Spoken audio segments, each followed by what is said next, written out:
Hello everyone, I'm Captain Logan, and joining me tonight is Austin the Day Ghost. What's up? And Robert Wild. Hello. And this evening, we're going to tell you how we felt about a movie that I initially had no intention of reviewing this year. And it's funny because there are actually a number of movies that have come and gone already from the theater that I just could not find the time to go see that I wanted to review, that I haven't gotten to. And this is the last thing that I thought I would bother with in the theater and then bother to talk about here. And it's been out for, what, a week now? Or is this is his first weekend, right? Or no, is it coming? It's been out 2 weekends. It's been 2 weekends, yeah. Second weekend. And so I've seen it twice already, and we're talking about it. Oh my gosh. Isn't that nuts? So tonight we're going to talk about the Naked Gun legacy sequel, remake, reboot. And yeah, so my wife and I, I'll tell you this quick story. My wife and I were in St. Louis visiting her family, and we stayed the whole week with her dad. And I had planned on taking Sarah to see Superman, because she hasn't been yet, and she can't get excited about it just because she doesn't care about going to the movie theater anymore. And I'm like, really wanting to know what she thinks about that movie, and so like I'm really impatient to have her see Superman. And so I was like, when we've got time out of town, are you cool going to the theater? She's like, fine, we can go to Superman. So I look up showtimes, and I couldn't find a good time for the afternoon we were gonna go, but also this is just a quick aside, St. Louis, for whatever reason, has this weird obsession, like hard-on for 3D. And if a movie is available in 3D, in any movie theater I could find in St. Louis, 3D is the only way you can see it. Because I was thinking initially it was just, well, Superman's been out for like 3 weeks, and it's on its way out. It's only in like one screen at some of these theaters, and so the only way they're showing it is 3D. That makes sense. Fantastic Four was that way. We're talking like 6, 8 Fantastic theaters. Four is that way here. Of different chains. The only way you could see it was 3D. Freaking blew my mind. So I go to Sarah and I'm like, look, I don't want to have to go sit through it in 3D again. I had to do that the first time around, and there's not a great time for us to see it. And you're not that excited about Superman anyway.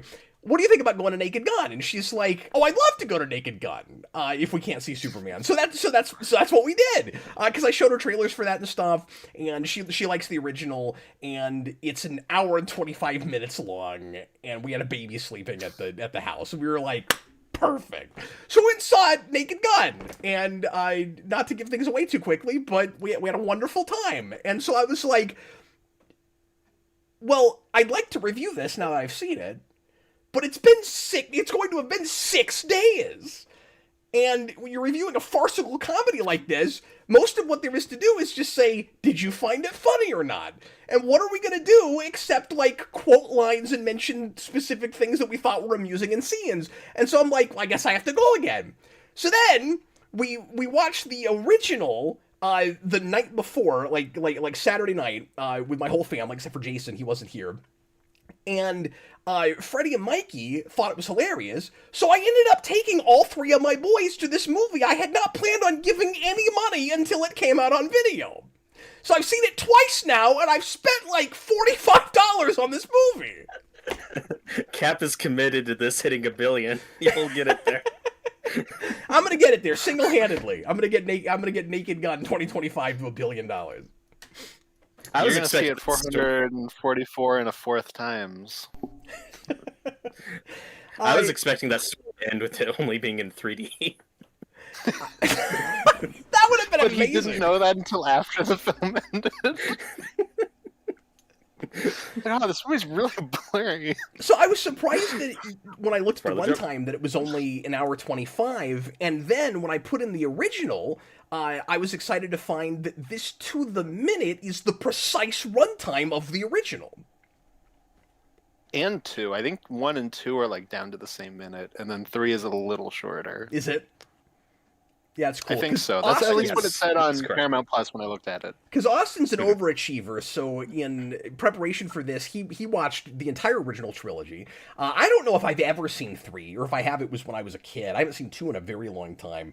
And I had seen 1 maybe a couple of years ago, and then Just watched it again the other day, but it's really odd watching these in backwards order, like watching the new one and then going back to the first one. That was an odd experience. Yeah, I bet. Well, and that's the reason I didn't see 28 Years Later. Was I was like, I've only seen the first one once, and like with a group where we talked over it, so like I needed to rewatch it, and I might as well watch 28 Weeks while I'm at it, and then I just never got around to it, so I missed out on Years. But I was like right there for Naked Gun. Apparently, I was right on the It's so weird. Well, money. in Years, I was really excited about. I'm a fan of the original, and I haven't gotten to that movie yet. I'm probably not going to get to see it in the theater now. No, and I think that movie has one of the yeah. best trailers I've ever So seen. good. Like Yeah. it's so good. It's Like I was excellent. really hyped to see that movie off of that, and It's good. Yeah. But you know, speaking of kick-ass advertising campaigns, like this thing is swept the country. A movie that I didn't think had any chance of anybody paying any attention to it. And it's not even the trailers because they're decent, but this is one of the better viral marketing campaigns I've seen in quite a while. That PSA with Liam Neeson talking about like giving comedies money because we don't make them anymore, like picture perfect. It's so good. And like I it's still haven't funny. seen that. It's I saw it in the theater, and that was the thing that made me say, okay, I'm probably gonna have to go see this in the theater if I can find the time to go. But but I saw that PSA, and I think I had the same reaction a lot of people did, where I went, A, this is very funny and very classy, and B, there's so much truth to it that it's not it wins back around and becomes earnest and not funny anymore. Where I'm like, yeah, we don't make enough good comedies anymore, and I do almost feel an obligation to support this movie so that more things like this are made.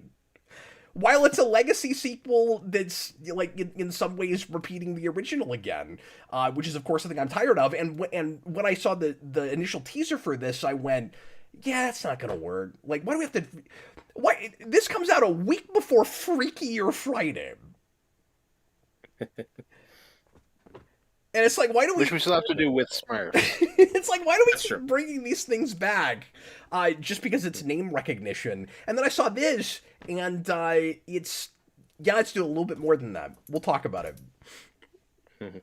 Yeah, not to get too ahead of myself, but one thing I was not worried about, but I should say relieved about, is I'm glad this didn't go in more of like a Ghostbusters Afterlife direction where like it's too reverential of the original. And it's like, no, whether you think it's funny or not, this is 100% farce start to finish. Not that the original Ghostbusters is a farce like Naked Gun, but it doesn't have like that forced sentimentality to it. And I'm glad I'm on this because it reminded me of the Weird Al movie with Daniel Radcliffe, which is one of the first things I reviewed with you guys on this channel. And That's that was true. like 2 years ago. And I was quoting Red Letter Media on that, where I'm like, yeah, we don't make comedies anymore. And this is like the first movie like that I could think of 2 years later. You know? Yeah, especially that goes to a movie theater, and like even the Weird Al movie, we didn't get Absolutely. that, unfortunately. Well, Not I mean, that- Happy Gilmore 2 just came out on Netflix. You know, Yeah. we're usually dumping a lot of these on streaming now. So that's the thing is like we have to put in that caveat where we always people always complain like we don't make comedies anymore, we don't make romances anymore, we don't make romantic comedies anymore. We don't make a lot of the kind of cop movies that this is spoofing anymore. But like that's some of that stuff still gets made. It just doesn't go to the movie theater. Like we don't like big corporate studios don't expect these things to rake in box office dollars. And so when they get made, they go to streaming, or they become, or they're streaming, but they're like, 6 to 13 episode miniseries. Because we do those in every kind of genre. Yeah, except I can't think of a show that's this type. There probably is one, but when I think like modern comedies, usually like comedy drama stuff that's trying to also have like that emotional That's true. weight or commentary to it. I can't think of offhand like a show that's this type of farce, but maybe there is one. Yeah, certainly that's not. I guess I just meant generically comedies, but you're absolutely right about that. Yeah. Like that's this kind of broad farce. Like the internal logic is that there is no internal logic. Mhm. And so it's refreshing to see that again, even if it has to be, Naked Gun. And ultimately, I mean, would you guys agree? Like, could you make a thing in this genre right now that didn't have brand recognition when it's not even a genre we do anymore? You know, like we're gonna get Spaceballs It's 2, definitely not. Yeah. and that'll We're be getting like Spaceballs that 2 again. and scary movies coming back. Oh, It I does didn't seem know- I like didn't we're know that. maybe on the precipice of the parody legacy sequel. Yeah. That's so weird. Yeah. Well, we've exhausted everything else. Which is weird, but No, it is. we're maybe on that place. Cap, I know you would have hated this, but how wild is it in the last decade that we didn't get another superhero movie? Like the comedy. Yeah, I mean, Are you surprised we didn't get a sequel? No, to I'm that? I'm not surprised by that, just because we haven't really made, again, broad farces, and those yeah. guys haven't been making movies, and like, Hmm. I can see why you'd think if that was going to come back, because the superhero genre got so huge with MCU being like multi-billion-dollar, a franchise. Maybe that'd be the way it would come back. But that movie also didn't perform. It didn't do great. And so to come back and do like a legacy superhero movie 2 or something, I would almost imagine like somebody else coming in and doing a spoof that's not superhero movie, but like just more straight on. Here's a jokey Avengers or jokey Spider-Man or jokey Batman or whatever it is. There was like a thing like that. It was called Thor Ragnarok, but it's probably just because like the superhero genre became so comedic. It became so comedic. Like, there's so much self-parody in it, and Deadpool kind of cornered the market on that. Like at the point that you have such a popular franchise that's all about. And it also has the tug on the heartstrings thing that you're talking about, Robert. But it's the closest to straight up farce because of the fourth wall breaking and all of that, and because of the like, there's kind of rules and there's kind of not sort of thing. That it'd be hard to play in that sandbox. I guess I'm more surprised that we haven't the Guardians movies. Yeah, I guess I'm more surprised that we haven't done it again as a just direct to streaming kind of thing. Mm-hmm. Or something like it, but not specifically superhero movie. I would expect that to come back. I guess we had Thunder Force. Remember Thunder Force? I mean, I tried to forget Thunder Force. Remember Urkel? I want to thank everybody watching live right now. I'm seeing lots of comments, and we'll try to interact with you guys as we go along. We'll do sign flips here in a second. Dan Schneider just put it in $2 super chat and says the comedies we do make now have to have a message. Yeah, exactly. Yeah, that's true. It's the message episode of the sitcom.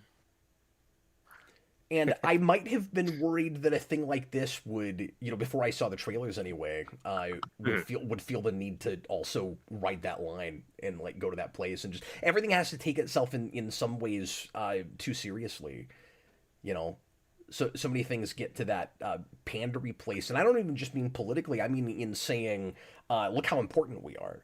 Like you've got to prove your worth and why you deserve to exist beyond just doing the thing you're doing competently. Which, again, getting ahead of myself, was the thing I really appreciated about this movie, is that it seemed like its mission statement was do it competently.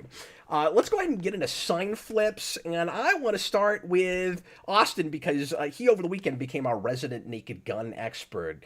I wish I'd had the time to rewatch 2 and 3, although I would have had a one-up on you if I'd done what I wanted to, which was to take the time to go back and watch the Police Squad show, because I saw that somebody is streaming it free, and I just didn't have the time to do it. God bless America, but I wanted to, because it's only 6 episodes, and not one person I've ever met has seen it.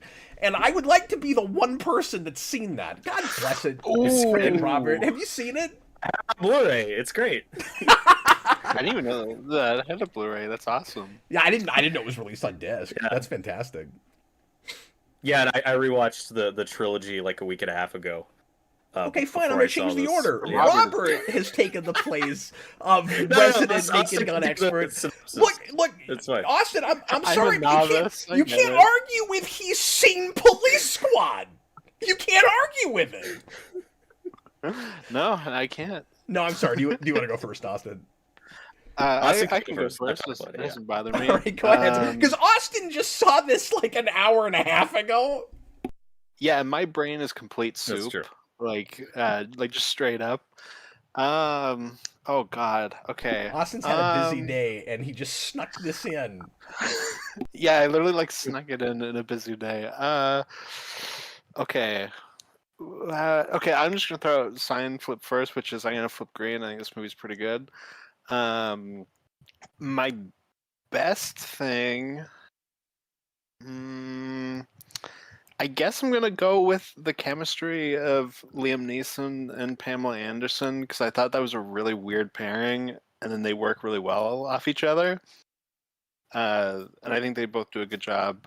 My actual worst things, because I have two, I would say are spoilery, so I won't get into it. But uh, I'll just throw out like a smaller, just kind of like overall generic one, and it's something we kind of mentioned a little bit off camera when Cap was telling us that Jayson didn't make it, and part of it's like it's kind of leaving his head already, and I feel like I can already feel that starting to happen, and I do wonder if I will like this movie more now, and then as time goes on, it'll just kind of be forgotten about. But overall, I do think it was a pretty funny movie, and it was a good time at the theater. A good time all by yourself when no one else showed up at the theater? No, I said that to you, and then as the trailers were finishing, 3 other people walked in. Oh, okay. And they sat directly behind I thought me. you were going to say it filled up. You had like 40 people there. No, 3 other people walked in, and they also had a good time. That's good. Yeah, like in a way I thought it was really funny, and then I was like, it kind of sucks though to watch this movie with nobody else. Like, that's too. Oh, I'm sure this is a good movie to watch with like a crowd. Where It's you're too all much of a having good crowd time movie. Yeah. Yeah. And I got to see it real like just a couple days after it opened, and so it was like it was during the day, but we had a pretty good crowd, and like everybody was into it. That's awesome. I also wanted to say this is a movie that I seem to, like, whether it's on purpose or on accident, managed to really thread that accessible to everybody kind of needle. Like, both times I saw it, a lot of younger people, a lot of very elderly people. And I thought that was really cool. Like, I saw a couple people this last time I saw it that I swear to God probably haven't been to a movie theater in 5 or 10 years. Like, a guy on a walker having a real hard time getting around that looked like he had to go to this movie like over anything else. Like, hard to get to the theater. And I was like, that's really interesting. That's why that's because you're sticking your foot out trying to trip him. That wasn't cool, man. Yeah, no, I had like I was wearing a clown suit and I had balloons. And then when he least expected it, I put out a windshield. Anyway, let's hear next from you know what I almost did, Austin? Because I keep thinking of like jokey parody things to do in the middle of this, but I don't want to like completely derail us. So what I almost said was, okay, Austin, give us your sign flip for Fantastic Four First Steps. Oh. That's what I almost said. No comment. You did it. Because Austin saw that yesterday, and I was like, well, you gotta see this today. He's like, yeah, I'll work it in. No, I've been to the theaters, I think 3 days in a row, which I don't think I've ever had before. Because I saw Weapons, then I saw Fantastic Four, and then I saw this. Oh yeah, I've heard great things about Weapons. I don't even know what that is. I just keep hearing that name being thrown around. Like, that's great. Go see Weapons. I know nothing about that. I don't know what the genre is. I don't know who made it. I don't know who's in it. I know nothing. That's made by the guy that pitched that Joker and Harley movie, but it was actually like a henchman movie. Which sounds great, by the way. I hope that gets made. No, and he made my favorite film of 2023, 2022, whenever Barbarian came out. I love that movie. But this one I didn't like as much as that, but I thought it was pretty good. Okay, cool. Yeah, you told me about that when it came out. But this is a filmmaker I know nothing about, but I'm now excited about if he gets to make that DC movie, because it'll be based on one of my favorite Batman animated series episodes. And dude, if they decide to just make nothing but movies based on TAS episodes, more power to them, man. I'll be so excited about just that. $50 million If we episode get Robert adaptations, Eggers Cliff is- in to make DC's full film version of that stupid Nostradamus episode of Batman the Animated Series, beautiful. Yeah, bring Who has the in red claw pitch? Jordan Peele will make that. yeah, bring in And then Matthew. he'll make the Catwoman cat episode. Bring in Matthew Vaughn to make Captain Clown. That's my pitch. I want the Matthew Vaughn Captain Clown movie. Well, who does Clock King? Who would be good for Clock King? That's working right now. Robert Zemeckis, we'll bring him in for that. Oh, It's a no. fun thing. Who's That'll the be guy? a modern No, Zemeckis movie. You have to go back in time and get him 30 years ago. Who's the guy that? Oh, you just mentioned Eggers, didn't you? Because I was gonna say like have him do it. He'd be good for that. Robert Eggers making the Clock The King Clock movie King would be movie, so yeah. funny. The really funny, weird Clock King movie. Anyway, we're so off the rails here. Turn Defoe. Chewbacca's Lover, $2 super chat. Turned into farce. Is this the one other thing by Seth MacFarlane you like? I mean, so far, yes, and I was gonna say this later, but thank God for Seth MacFarlane. This guy, I used to not really like him, and I was never a Family Guy person, and I was like, why are you in every Star Trek documentary? Get out of my Star Trek documentaries. And after Orville and then this, like, I'm so turned around on this guy. Yes, he just produced it. He almost directed this, so like he had his hands like very, very much on this movie. Yeah, like this movie doesn't get made if it's not Seth MacFarlane. Seth MacFarlane gets Liam Neeson to do it. As far as I can tell. So yeah, he's instrumental in making this happen. So if you like this movie, you do have Seth MacFarlane to some degree to thank for it.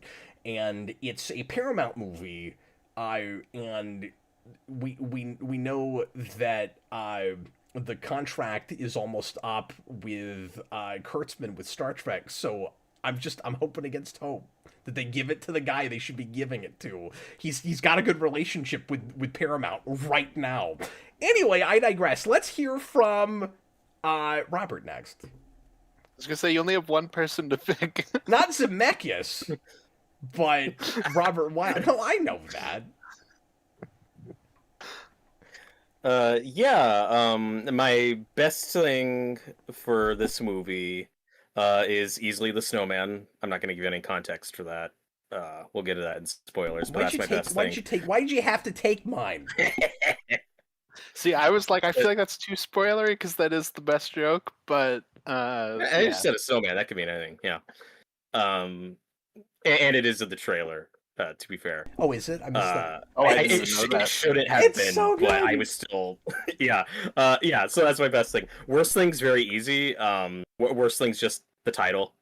I wish we had done something more creative with the title, like the old ones. It's if there were more like meta jokes about it, but even that's kind of played out. It's just doing the thing of it's just the title of the. It's not even the full title of the first movie because that was from the files of Police Squad. I wish we had come up with a creative, funny subtitle for it. And look, you don't have to keep rubbing in the fact that you've seen that show.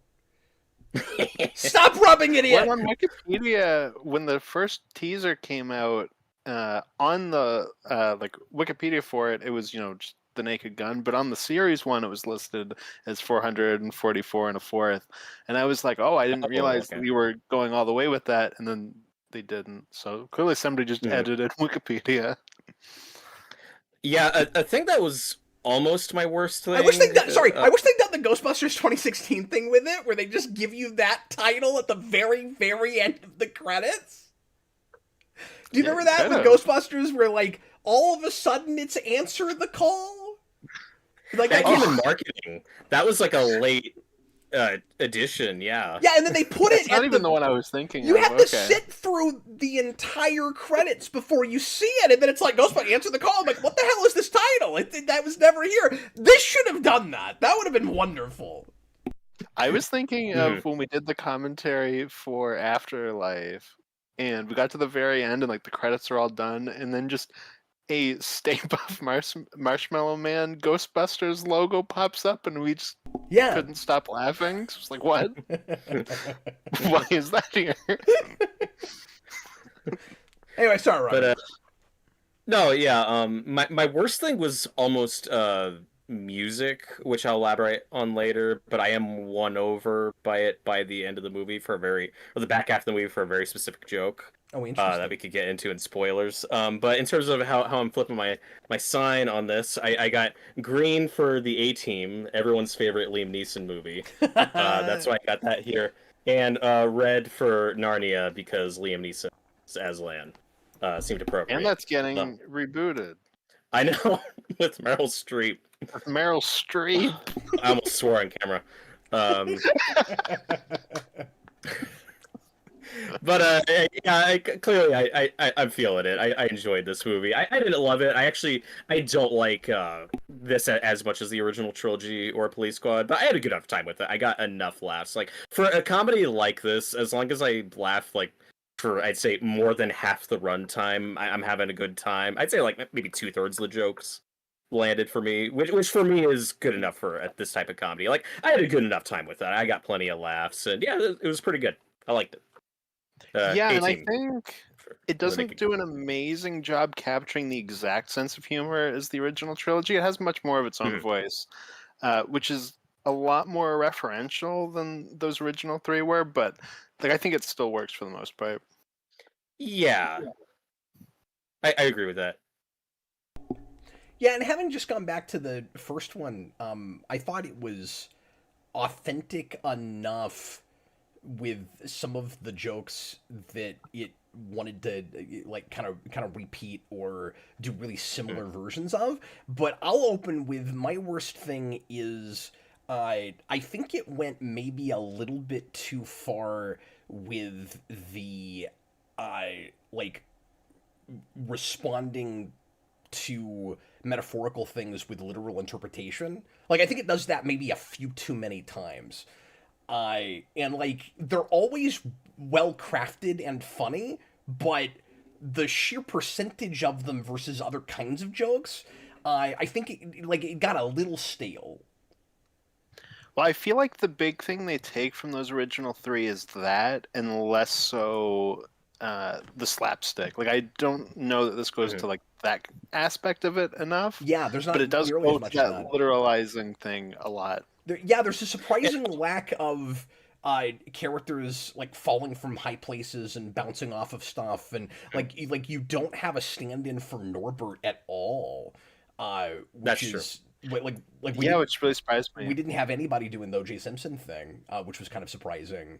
And like I get that like we have a joke about him, and I get that like Simpson is who he is, but like you'd still think that you would have that slapstick character that's just constantly getting run over by things and like knocked around and that kind of thing. And there was also a surprising lack of like there were some running gags from the original that we paid lip service to. And I'm not even complaining about this. I just think it's kind of interesting the things that they were interested in versus the things they weren't. You have one token scene. Maybe it's funnier because it's token. I don't know. And like your mileage will vary. But like there's one token scene where Liam Neeson is backflipping all over an apartment. And in the original, we do a lot more of that. Yeah, and that type of wacky humor, like definitely, I mean, Austin would notice that really escalates throughout that trilogy. But even just compared to the first one, yeah, there's definitely less of that here. And in terms of like the referential humor and stuff, like the original movies actually do repeat a lot of jokes from Police Squad. So okay, I think that's I didn't think it was too. That's another thing I was worried about. That's was just not so much what I meant. What I meant was more so.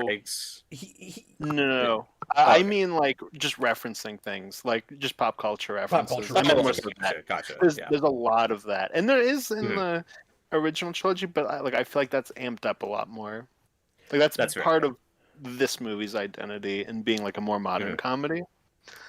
And I think it works for this. Like I don't think that's straying away too far from what those were in to the point where it's just too much of a different thing. Because Well, first of all, and we'll get into spoilers later. I'll finish my sign flip thing in a second. But first of all, minor spoiler: we I think the movie won me over real quick, partly just because of this line. When we open the movie with, I mean, like, we've got a big action scene, and then one of the first things that you hear Liam Neeson's character, the new Frank Drebin, say is he's looking at a picture of the original, uh, and of the original Frank Drebin, and he goes, "I want to be just like you, but completely original," and that, like that was perfect. Like that sets up the whole thing, and like it's not constantly making fun of the legacy sequel thing. That, in just establishing the whole idea of the movie, made the whole thing feel like it was more about that than it really was. And that was the thing I really liked about it. But I guess the point I'm making is, the pop culture thing becomes a big part of this new version's character, where he is like old fashioned and set in his ways, and like refuses to catch up to modern technology. And there was kind of a gag, kind of a running thing in the original, about how he is kind of like older than the movie is pretending like he is, and this kind of goes more full tilt with that, where it's like he's obviously late 50s, early 60s, and pretending not only like he's 35 or 40, but like it's 2003. And so a lot of the pop culture references are about the fact that he's stuck in the past, and it's a movie about being stuck in the past, and like in a satirical way questioning whether technology is making us any better or not. And so all of that was really appropriate for the material they were doing. Like, it's not the scary movie thing where it's leaning so hard on whatever came out last Tuesday. Like, it's not that kind of... Yeah, it's not that. No. No, you're right. It is very much that we plucked something out of the 2000s type thing. But obviously the villain plot is outside of that. Yeah. But I got that like immediately from the first scene, just the way it's shot, where it's like, oh, this is directly parodying The Dark Knight. Yeah. Like, this could have come out like the next year.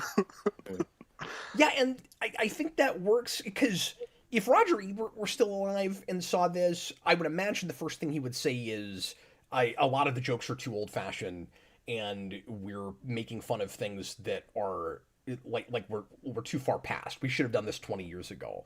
And because he said that about Spaceballs, he was like, Star Wars, it's been too long. Like, you should have made Spaceballs, back shortly after it came out, which I never really agreed with, because that was so in the zeitgeist. And it hadn't been that long since like the last one, Right. Yeah. And so, I mean, I know I'm arguing with a deceased man who did not see this movie, but I feel like An owl's gonna come down and peck your eyes out. But I feel like, just based on a lot of reviews of things like this that he made, he would probably complain about that, unless he had the appreciation that I did, that it does kind of come from a character plays. Where, like, it feels like we go back to Dark Knight, because our main character is stuck in 20 years ago. Mm-hmm. Mm-hmm.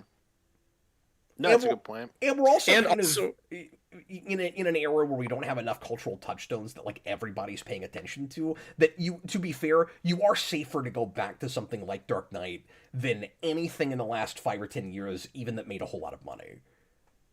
Well, and what I like about the opening scene is it doesn't just feel like a riff on the Dark Knight high sequence, like spoofing that. It's also kind of a riff on the opening of the first Naked Gun movie, where Drebin's in disguise somewhere, and it also doesn't feel like too much of a repeat.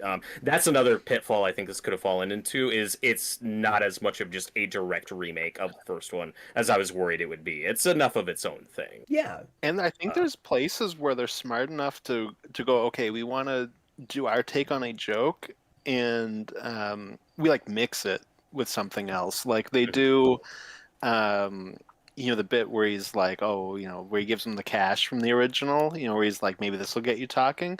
But we mix that with the joke from the third movie where they shake Priscilla Presley and her like hair changes every time she gets shaken. It's like they took two jokes they liked from the original trilogy and mixed them into one new joke.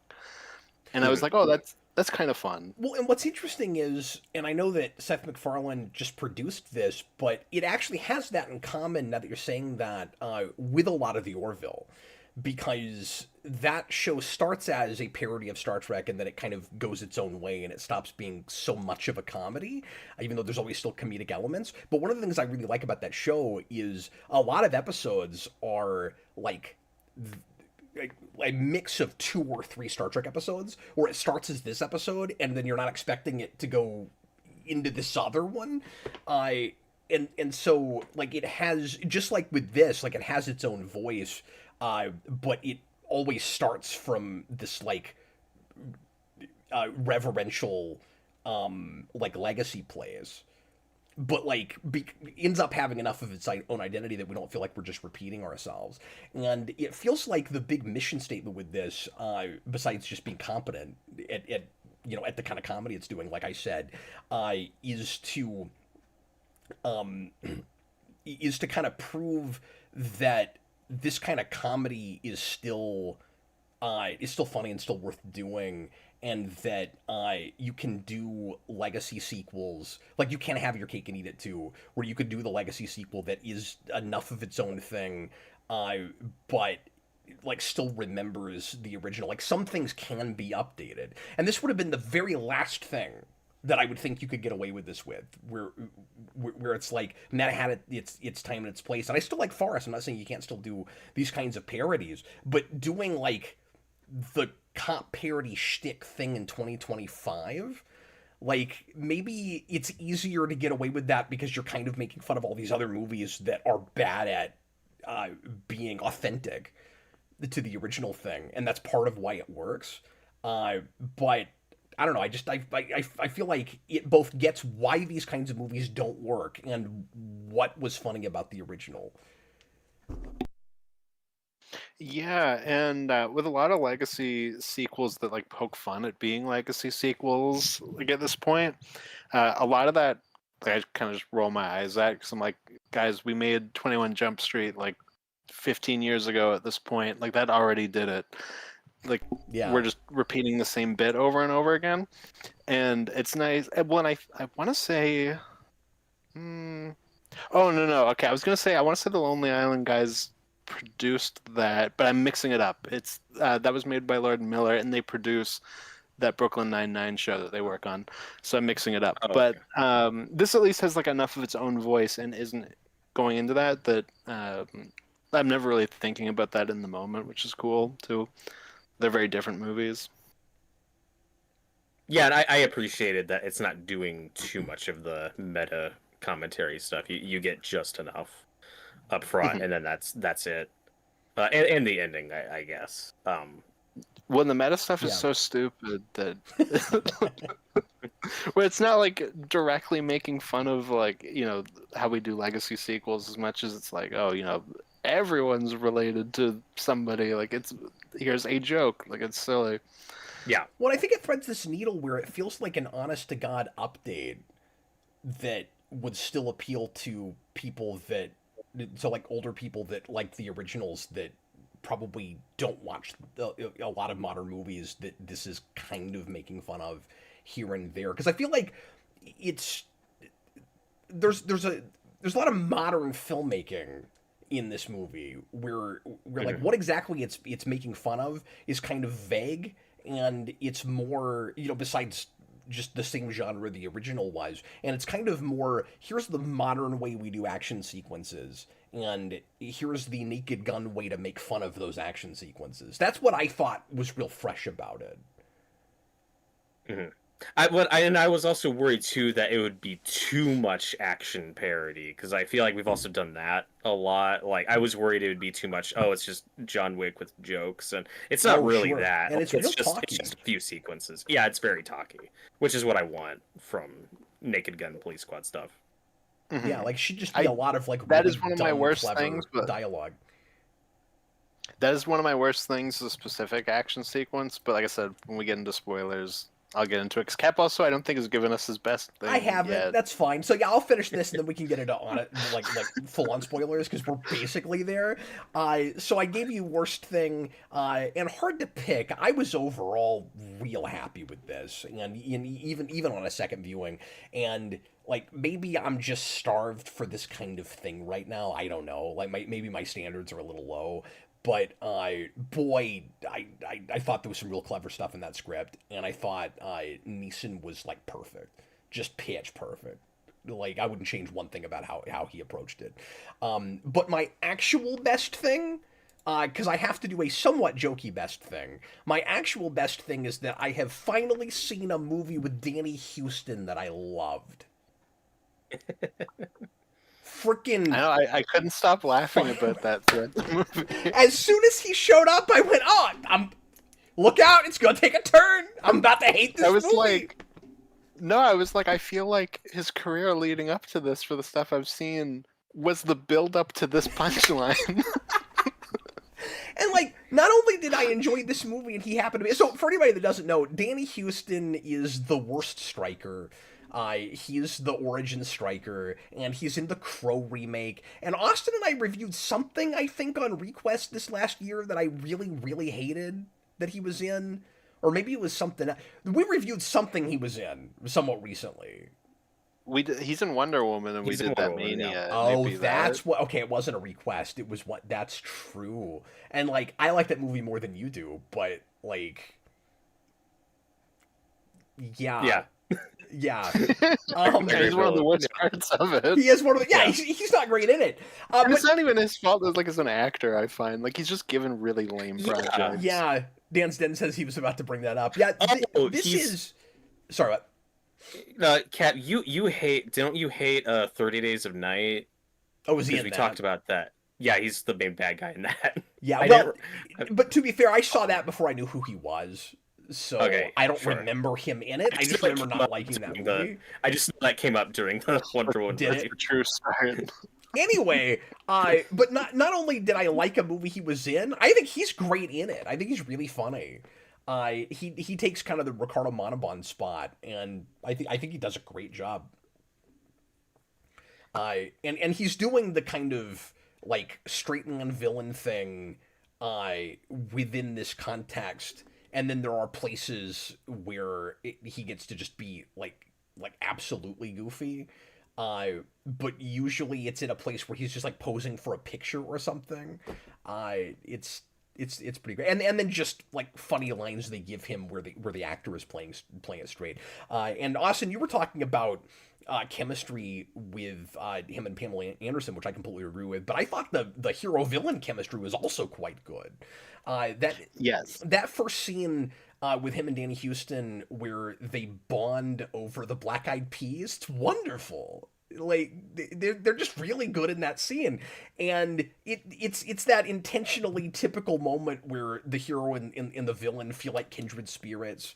And there's a lot of kind of superhero formula in this, which is also just kind of action movie formula, right? But where you have the hero and villain that they bond over a cultural thing, but they're also bonding over worldview stuff, where they both say the world was better before the internet and all of this technology, and then at the end we're in full spoilers now, I guess, but at the end they like bring that back up, and it's that typical idea that the hero agrees with him on that, but of course isn't going to go as far as to condone the James Bond villain plot, which is a pretty good villain plot. It's taking the plot from the original movie and making it everywhere. Like it is doing that thing. Like it's that same mind control plot from the first movie, but now we're just turning like the whole populace feral so that we can put all the billionaires in a bunker and start the world over. But that was fun to me. I thought that was a good plot. It's very Kingsman. It's exactly the villain plot of Kingsman. I haven't seen that in forever. Like, I don't think there's a single difference. I was like, I Kingsman don't know how Wait, are we in intentional this spoilers? is. Are we in spoilers yet? Yeah. Okay, Yeah. happens to flip. Oh, yeah, I mean, obviously I'm green. Yeah. I enjoyed this a great deal. Um, Kingsman didn't have Weird Al. That's a difference. Austin. It had Elton John though, technically, That's retroactively. Second one. And Weird Al is a type of Elton John, so that makes sense. No, and that Black Eyed Peas bit felt like directly targeted to me because I joke about them so often, and as Robert can attest, recently on one of John's streams, I made everyone list out their favorite Black Eyed Peas album. That's hilarious. So I was like, oh, I can also name all 4 members of the Black Eyed Peas. I appreciate this bit. And I had that with a couple of things that felt sort of like directly targeted to like me and my family. Like the Buffy bit was in there. Okay, great. Put in a $5 super chat about that and says the Buffy rant felt very personal, like it was drawing from personal experience. I loved it. Yeah, you know, sort of. Except That definitely happened to someone who worked in this movie. yeah, that part of it. The list of like favorite things that happen in Buffy that he loses because the TiVo gets connected to the internet, a little less so. That felt a little bit like somebody was looking at a Wikipedia article, because I don't know any Buffy fan that refers to Oz by his entire name. Like, that was kind of odd. He's so serious, though. He's gonna refer to him as his full name. That's true, and like maybe that was just the joke, but you know, There's the fact that it was TiVo, like, yeah, that was so very specifically somebody's experience. But again, what was consistent with he lives 20 years ago. Yeah, no, you are right And about there's that. something really funny to me about, and maybe it's just like, you know, I'm getting older, you know, middle-aged and stuff, but there was something specifically hilarious to me about a person being trapped in the past at like early internet as opposed to pre-internet, where like he'll go as far as TiVo, but like a lot of other internet stuff is too far. I don't know. That's really like you'd think you'd play that like, and with as old as Liam Neeson is, you easily could do this. You'd think he'd be stuck in like 1995 or something, or 1990. But no, he's trapped in 03 or 04, and I don't know why. That is much funnier, especially with That's Rob, as a kid. especially You know, with he's thematically born what in the movie's doing. 1994. I was gonna say, Robert, when is 3? Because he would be born in like the mid-90s. In 94, yeah. That's why he's really nostalgic for that period. That's when he was a kid. What real quick, let's just go round robin. What was the funniest to you? And obviously, again, mileage is going to vary. This kind of movie, I should say real quick too, this kind of movie in a way should be sort of review proof, in that it's, the point is it has no rules, and so it needs to work at a good clip, at, like Robert said, like making you laugh at a certain percentage. And so if it's doing that, it's succeeding. And it's a very difficult kind of genre to like really nitpick. And like there are places where you could go, oh, the scene drags, but then the joke is that the scene drags. So like, is that a problem? It is if you're not laughing. You know what I mean? So like, that's how you end up having to review a movie like this. So I feel like, in all three of us flipping green and saying we found it funny, the least disingenuous thing we could do is go round robin and say, what is the funniest running gag? What did you think was the bit that we kept doing that got you the most?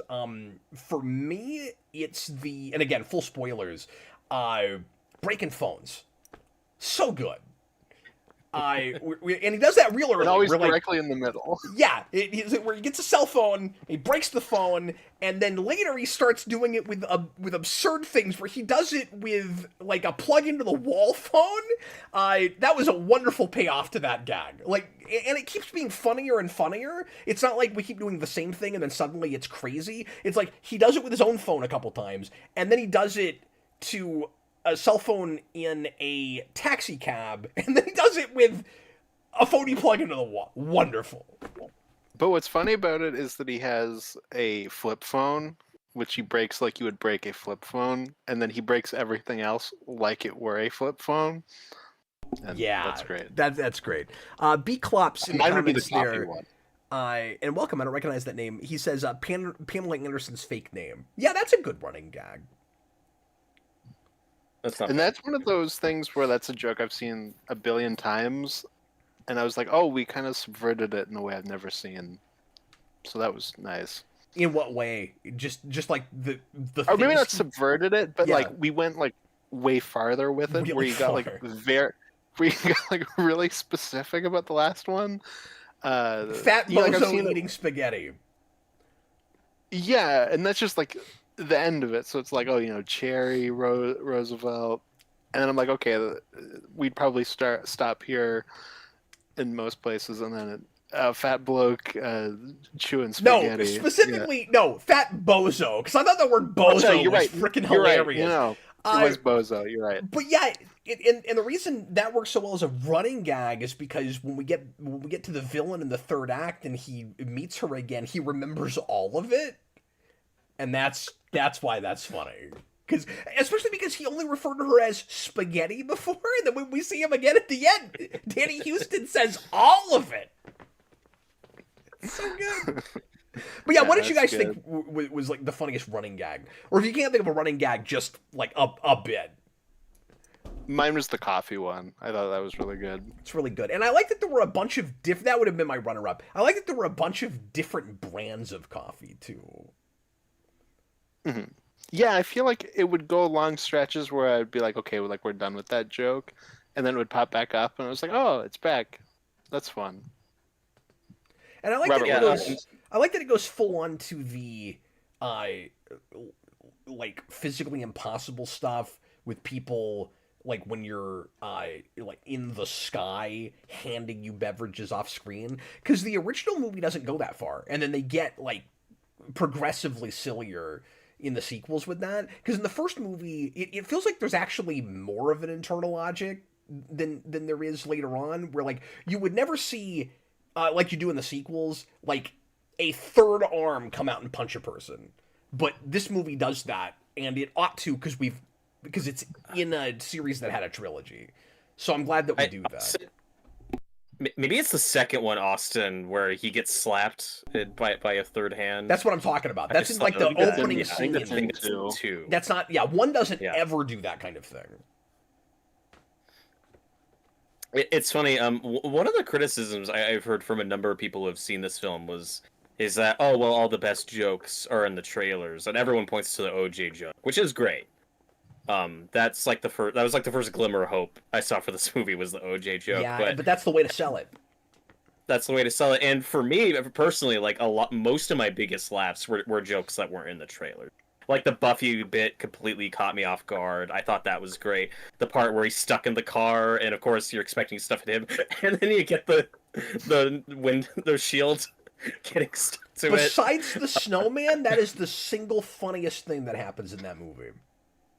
Yeah, I have way more to talk about with the snowman later. My other favorite bit in Austin, I'm sure you thought this part was great. That really got me was the Mission Impossible Fallout parody. Yes. And the walls come down and it just keeps going. Yeah, where it's a sing. that's great. Because when that scene started, I was like, oh, we're in Mission Impossible Fallout, and then just kept going. So for the first half of the movie, I was wanting, and there was a little bit of it, more of that like jazzy Police Squad score to it that the old movies have. It's a lot of because we open with the Dark Knight parody. There's a lot of like just generic modern action music in this that I wasn't loving. And then the Mission Impossible parody completely made it work for me because the composer of this film was the composer on Mission Impossible Fallout. And it's like almost beat for beat the same music during that sequence, That's that great. dun dun, like as it's ramping up to the main theme, and then it never pays off. It's just the ramp up to the Mission Impossible theme, and you never get it, and it's perfect. Which is So funny because that's also was great. Paramount. They They could could have done it. Exactly. Yeah. That's great. That's funnier because it's legal. Yeah. No, keep teasing you with I it. want that on a T-shirt. It's funnier because it's like. Well, and the best thing, I don't know, we're just sitting here explaining why jokes are funny, which probably breaks some kind of review law. But I think the funniest thing about that scene with all the walls coming down is just everyone gets arrested and then nobody talks about it. Like, it doesn't actually matter by the end. Also, the Bill Cosby joke I thought was really funny. That's pretty good. With the drinks. That's a Yeah. good one. My favorite like wordplay bit is I like when Pamela Anderson is talking about how she's like always been in LA, like she's basically like lived there her whole life, and he's like, "Oh, you see LA?" and she's like, "Yes, every day I Every live day." here." Perfect. Yeah, That's and the whole thing wonderful. about his wife could have gone pro football, that was pretty good. It's like, any team but the Browns. Yeah, no, that's Yeah. good. Somebody mentioned it earlier in the comments, and I was going to bring this up too. One of my favorite wordplay jokes was, "You can't fight City Hall. No, it's a building." Building. Yeah. Austin, did you see the after credit scene with Weird Al? That was pretty Yes, Yeah, of course. yes, that was good. Yeah, good. He's in every movie, and that's great. yeah, and I missed him in 2 when I watched it. I had to look. I was like, where was It's he? And real it's like, blank because shit in 2. it's because he's blinking you miss it. He's not playing Weird Al in that scene. No, And then whenever you like, because I looked it up on YouTube and I was like, oh, like, duh, like you can hear it in his voice. How did that slip by me?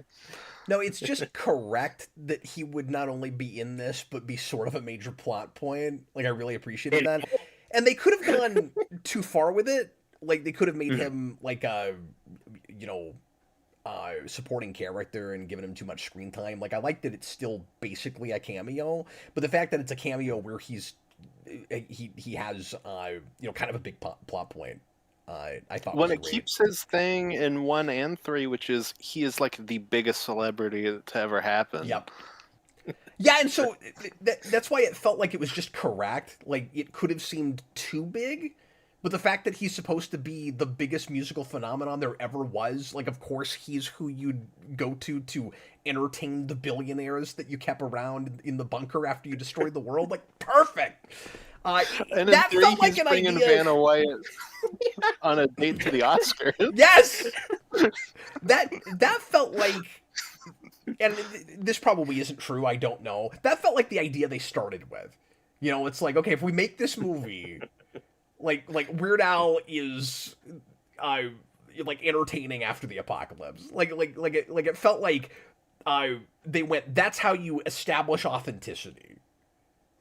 Yeah, when I had this weird moment about like a week ago when they had the premiere and it was like, oh, Weird Al at the premiere or whatever. Like I saw somebody post that online and I was like, oh yeah, they kept that. No, duh. Like it's made by one of the Lonely Island guys and they're very tight. Like That's all true, 3 too. of them are in the Weird Al movie. Like, of course that was like one of the first things they would bring back from the originals. But I don't know why I was like surprised that they were gonna get that authentic. Austin, did you have, well, and Robert, you too, because you've also seen this movie. But did you guys have the thing I did where when we get to the end, like during the, it's not exactly mid credits, like they give you the title and then they do some more scenes.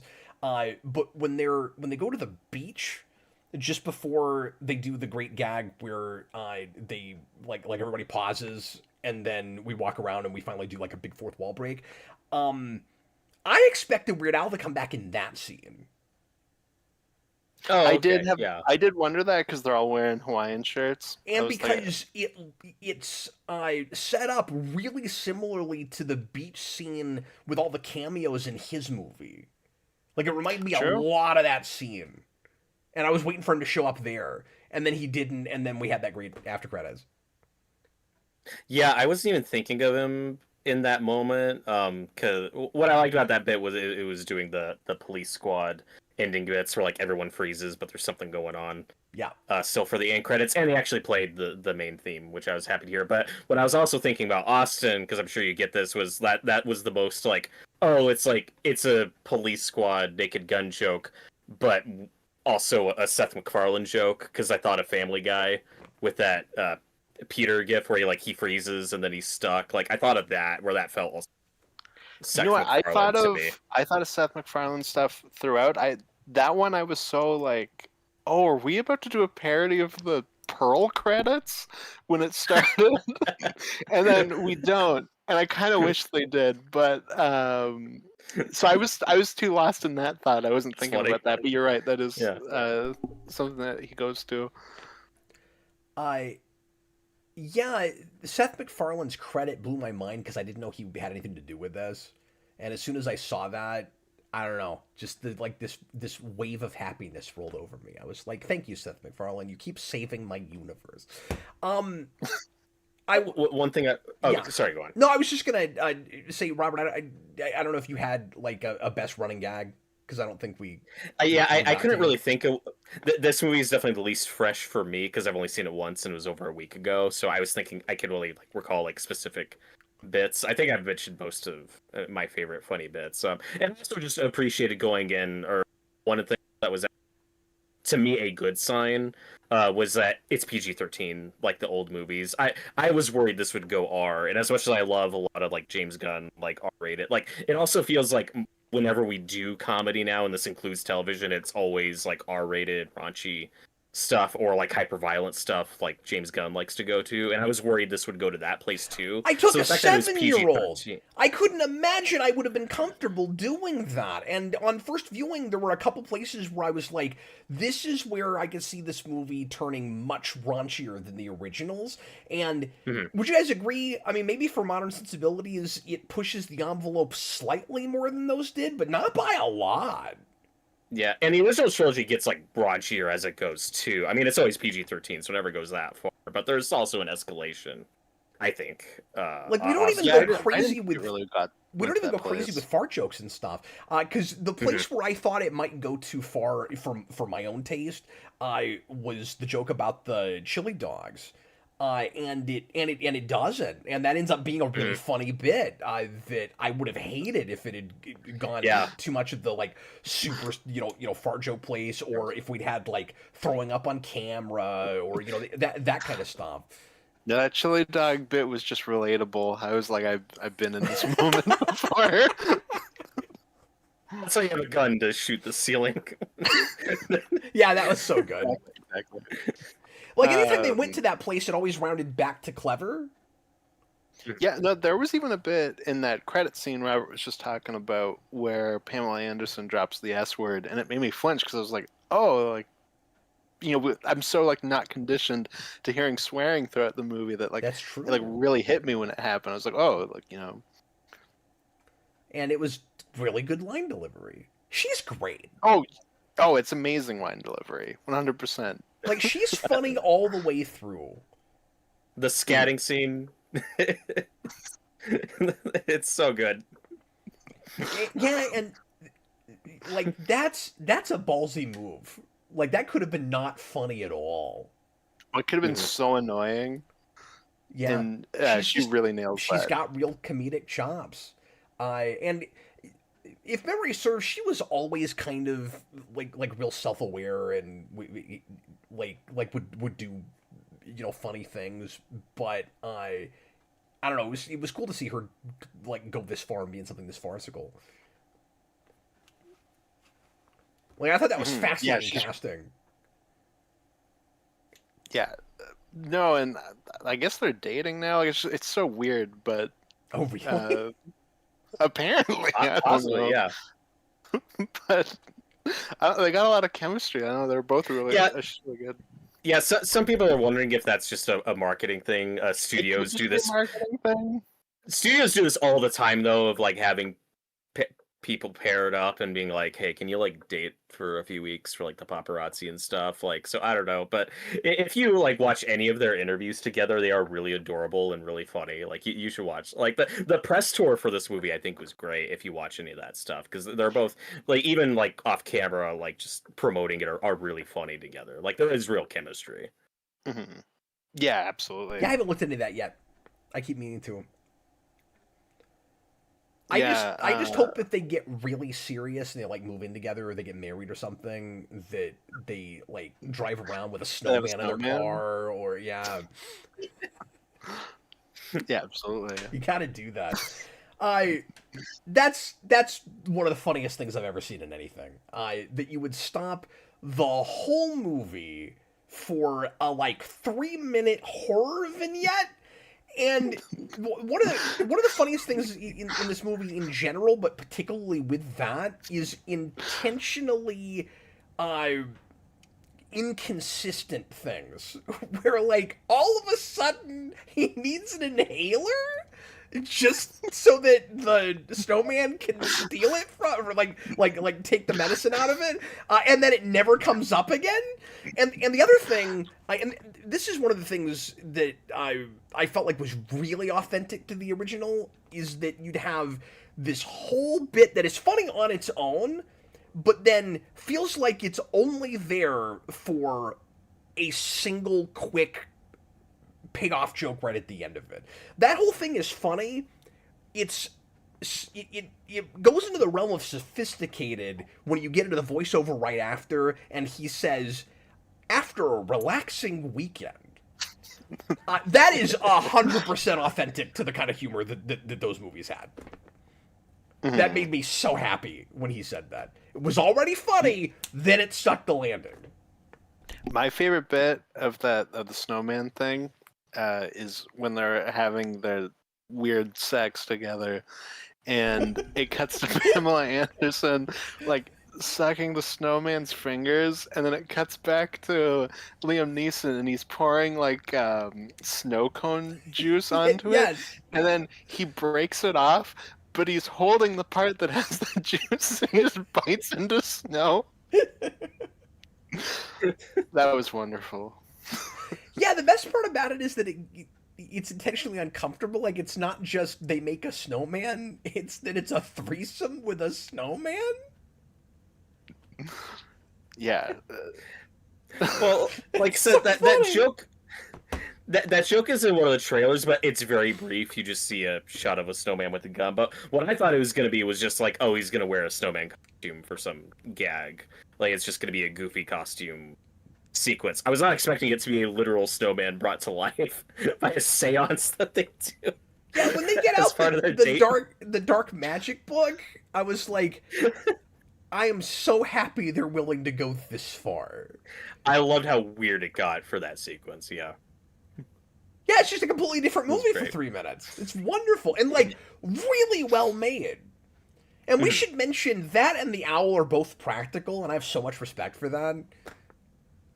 There's this big section in the end credits of all the puppeteers with the owl. I was like, he's not even there now. How many puppeteers do you need for this friggin' owl? A lot. Like, I don't think there was as much for the snowman. Oh, you gotta make him flap his wings and fly. It's hard. Martha isn't easy.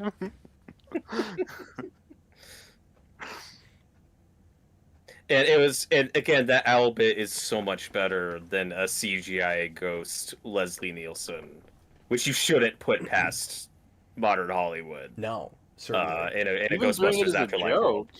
Like, yeah. I could have easily seen them do that as a joke. No, I said to Cap afterwards, I said, it's kind of embarrassing that this movie is unironically better about legacy characters than a lot of these actual legacy sequels. Mm-hmm. Well, and they get up front about it and make fun of that whole thing with the wall of characters, of legacy characters, and their like new counterparts all crying in front of them. I thought that was wonderful. Yeah, and I don't know, it was cool that Leslie Nielsen technically got to like be there for the climax as an owl. That's Yeah. fun. Well, and Priscilla Presley showed up for half a second. yeah, part of the reason the owl thing works is just because it's set up, Mm. and you Yeah, forget. well, It's been long enough that you forget about it, and so Yeah, I wasn't expecting that to come back. like No, same. for what it is, like it's a pretty tight script. Mhm. Yeah, I mean, I'm curious if there will be good bonus features and deleted scenes and stuff. There's one bit in one of the trailers that's not in the movie where it's some action sequence where Liam Neeson says "cover me" and they like throw a blanket on him, uh, and that's good. So I'm curious how much like good stuff was cut, but I'm glad it's just 85 minutes. Another one running gag I could mention that I like that we haven't talked at all about is CCH Pounder. I think she's hilarious in this movie. As his boss or the mayor or whatever. She's I thought great. she was great. Mm. Yeah, the police chief. The Mhm. joke, I because the old movies would do like editing tricks like this too. This also felt classic to me. The joke where she talks to someone on the phone and then we cut to him like it's in the office and then we do a back off shot and he's there in her bedroom. That's a great Yep. classic kind of gag. Bring him here instantly.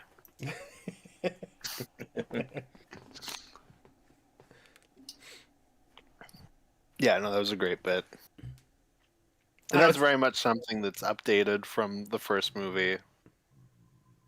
Mm-hmm. But yeah, He also has. oh, I was just gonna say, I um, didn't think there was like a really a weak link in the cast. I mean, I thought everybody was pretty funny. Yeah, I was surprised that Nordberg wasn't like a real character. It's just the OJ joke, and then we move on. Like that surprised bit, but also like it does follow the formula close with other characters, like the like his Q.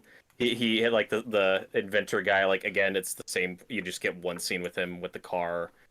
That's pretty good, and then he's out of the movie. Yeah, I thought everyone was well cast. Kevin Durant's there. That's fun. This is also a comedy that like where the people involved have seen an electric car as opposed to the Vacation reboot. Uh, That was like 10 Which- years ago. I know, but No, The- no, the one Austin, part- Austin, your line is not to me.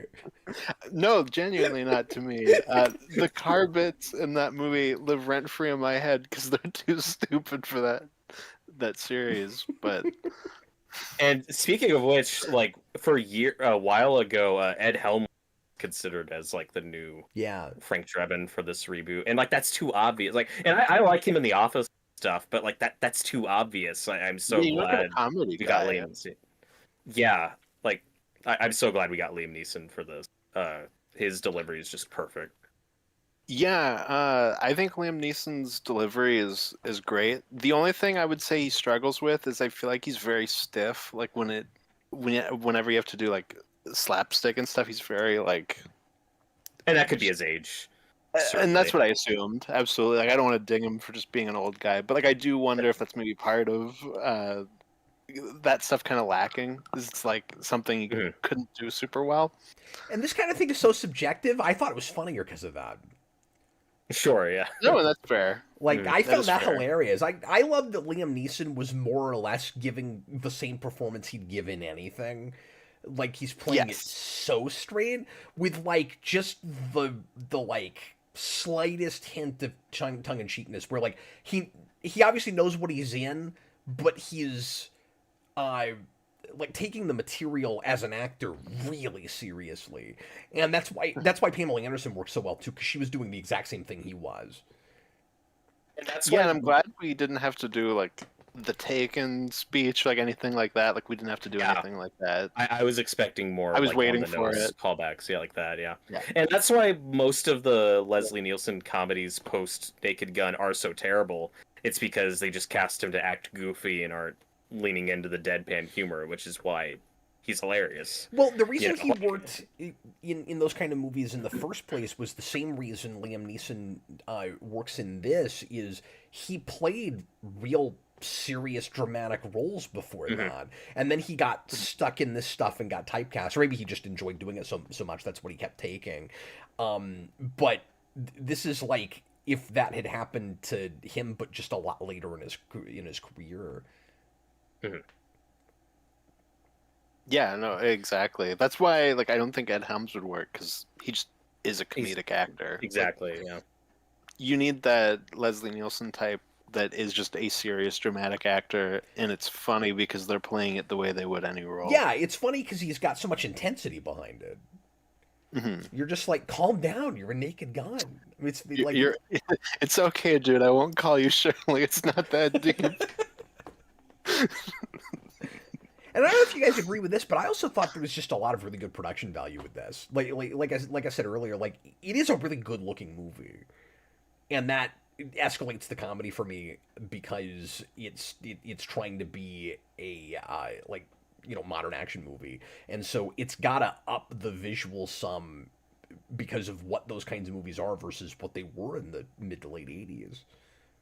Yeah, and that's why stuff like the opening credit sequences in the Naked Gun movies with the police car and all police squad are so funny because it's like, oh, they had to like shoot this like for real, like they had to make these rigs and go to these places and like that makes it funnier seeing all the hard work put into that. And I thought that was pretty good with this. I didn't think there was like too much excessive CGI or anything like I liked the snowman and the puppet owl stuff.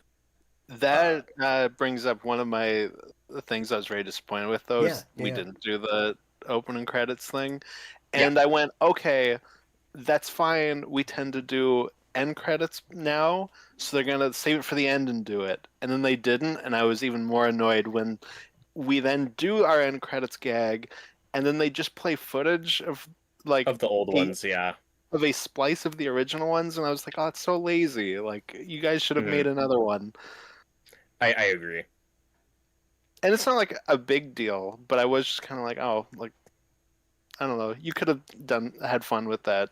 No, I don't disagree with that. But I do prefer the idea of saving it for the end, just because like not Hmm. having opening titles is like so prevalent now, and this is trying to kind of be an update. Now it's doing both. It's having its cake and eating it too, because it's got a lot of scenes like Robert was saying earlier that do the kind of noirish voiceover thing with the jazz music, and I don't want to not have that. Like I'm not gonna Mhm. complain that that's there.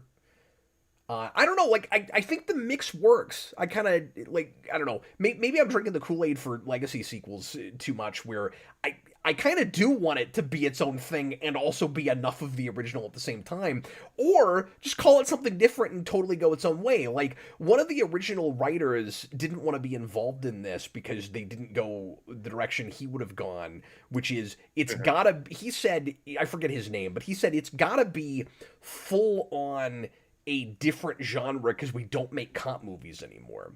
And so he wanted it to be a spy thriller that was just like straight up Mission Impossible. And I don't know why I think this works better. Or make that, but not have it have anything to do with Naked Gun, because he would have called it like Impossible Naked or something, and I'm like, nah, I think it's got to be a totally different uh, franchise. Like, I guess what I'm saying is, if you're gonna bank on the name for box office revenue, it still has to be that thing to some degree. They could Otherwise, have. and that's what I was worried about when I first heard they were doing this, is that it would be that kind of a name only, but like they'd kind of clutch their pearls too much, and it would be sort of like self-serious comedy, and it would be too PC. And this doesn't have political correctness problem at all, which really made me happy. Like it's not afraid of sex jokes. Like all of that stuff is still there. Uh, well, yeah, if that guy wants to make that, they could always do a decades later sequel to Spy Hard. That's what I was Uh, gonna say. Is that movie exists? It's terrible, and you could Yeah. do it better. But like, but at least they do get some of that in this. Like, there is still quite a bit of like spy parody in this as well. Again, But especially with the villain plot. Mhm. yeah, and no, I feel like with the opening title thing, it's like what I have with Ghostbusters, where I'm like, this is how Ghostbusters movies end. I don't like that the new ones don't have it, and it's like I think Naked Gun should have that as well with the opening titles. And again, I'm fine with it moving to the end. Like I think you kind of have a built-in out for it. Where you have the boss at the end being like, "Oh, and he's back to police squad, Yeah. blah blah blah," and then you could have like he's back on the job, and then you cut directly Mhm. into it. And there's nothing stopping you from doing both that and the freeze frame gag. Like, you can still have them both Mhm. pretty easily. No, because you could have done what they kind of do, which is just play it over the actual credits. Yeah, I'm mostly happy with like how the ending and credits stuff works, but I agree with us that it would have been better just doing a new credits, new footage at the end than just replaying the old stuff. That's like the one change I'd make. Is have it actually be new footage, Well, not it's just awkward recycling. using the old footage because, again, it is an update, and so you're looking at footage that was shot in 1982. Like, it's weird. Yeah, and they Mhm. splice bits from all three of them. Like it Yeah. is a weird montage of all three opening titles. And it's almost like with that, I mean, you're right. It's kind of just lazy, and it's just it's obligatory, right? These are supposed to have that, so here it is. But Yeah, it feels like it was thrown in last second. but when I looked at that, because I completely agree with you. I'm glad you brought it up because I would have forgotten about it. But when I looked at that, I was thinking this is kind of what I was worried the whole movie would be, where I like it's got to be there, but we're thinking, well, there's not really any way to update that and make it like fresh and new funny, so we have to just do the exact thing again. And like, you put that in a modern context, you could do all kinds of really amusing things with it, Mhm. especially because they're making fun of how technology has changed us. And they're like, they're doing electric guitars, electric cars, and uh like an Elon Musk type character and that sort of thing. So you could do some really funny things, like on a modern city street and highway and stuff. Well, there was a bit in the middle when he's asleep at the wheel and the electric car is going through and smashing stuff. Where I was like, oh, this is kind of the riff on the opening credits. That I thought was fine. One that's like a running joke in the original, the like them crashing into things constantly, Yeah. and they just kind of carry that over, which is Mhm. fine, like it's funny, but they just kind of felt like more of that, so I wasn't even thinking about it in that way. But you are right, you do kind of have it there. There's a couple of shots I think where where the camera's like mounted on the car and it's that perspective. So I was thinking of Yeah, that in the moment. no, for Um, sure. Yeah, but you got to and do, but you got to shoot new footage where you have a car go in places it can't possibly go. Because that's what was great with that gag is the front of that car is way too slender. Like, it doesn't look like a car. It's great. yeah, and I don't know if it was David Zucker or another writer saying like, "Oh, it should go That's who it was. spy parody." That's who it was. Okay, yeah, and it's like I don't know. A like I feel like that makes more sense 10 or 15 years ago because the early 2000s, the big boom of spy movies, like that genre was huge for a while. I also think we're kind of past that, but Mission Impossible is like the exception. So even that, I feel like it's too late for. And also, like we've had spy parodies more than just Spy Hard, so I wouldn't have found that particularly fresh or Not exciting. But it's like, yeah, we've already done that. not only have Um, we done it, we take a joke directly from Austin Powers. Yeah. Yeah, I was And I was seeing a lot of Austin Powers in this actually. yeah, when that joke started, I was like, okay, like this is just the Austin Powers bit, and then they pushed it far enough where I was like, okay, I wasn't expecting it to go this far with the dog. Especially that last bit where she's like leaned over. I was like, this is crazy. Yep. I can't believe they got away with this bit. And I was still willing to take children to it. Well, you know that they like happy snowmen. So they would like that bit's gonna go over their head. At least they get to see the happy snowman. No, I feel like there is a. I mean, I almost can't call this a genre. I almost have to call it more of a trend. But like, there is a kind of movie that we can't stop doing right now. That Zucker is not appreciating, which is just the Legacy sequel.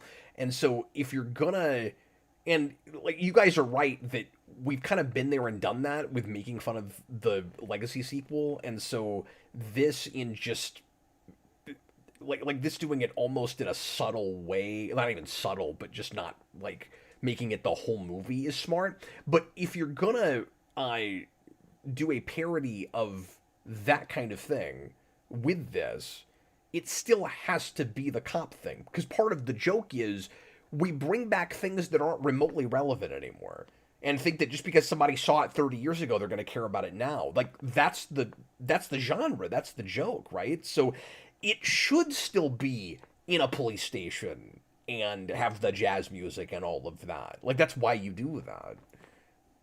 And then Police Squad gets shut down and replaced with the Spirit Halloween, as it would. Yeah, so good.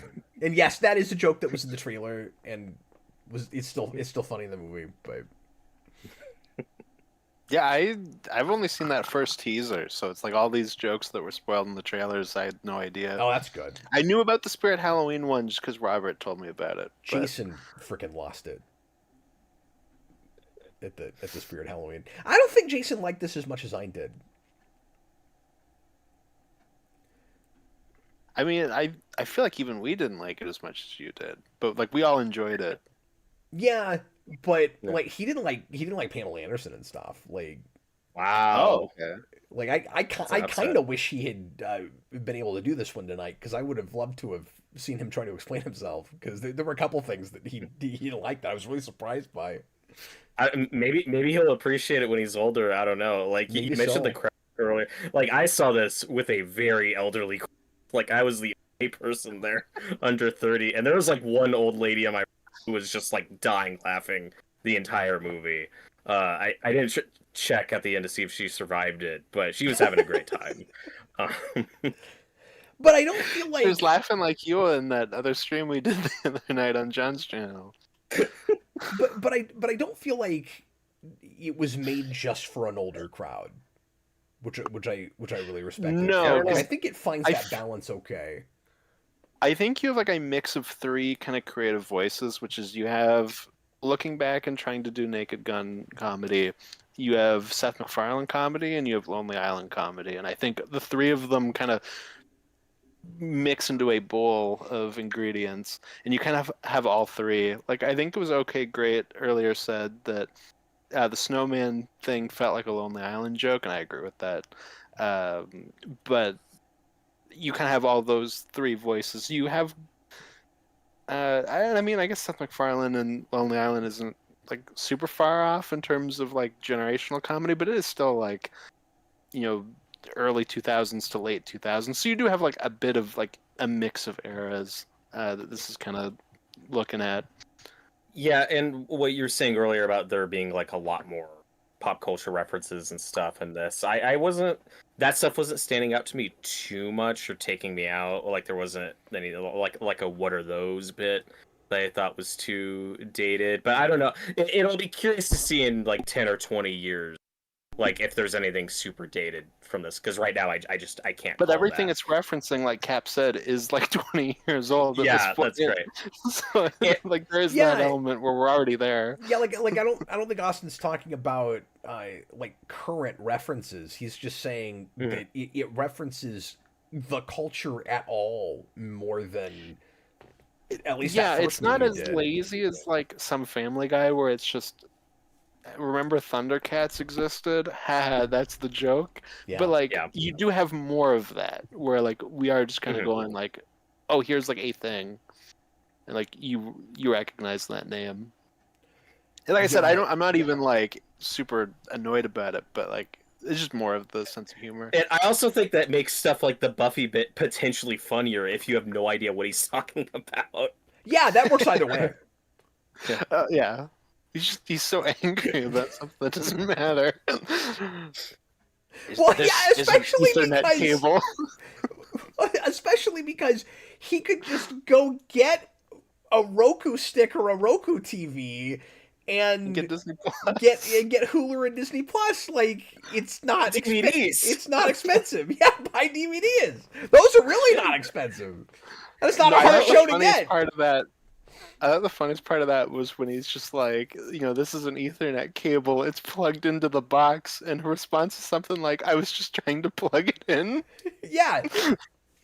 So I was just trying I to was plug trying in the to play power. along. And I'm like, wait a minute, you'd have to do both. Like, you'd have to plug it into the wall and put the Ethernet. Why do you think it needs two cords?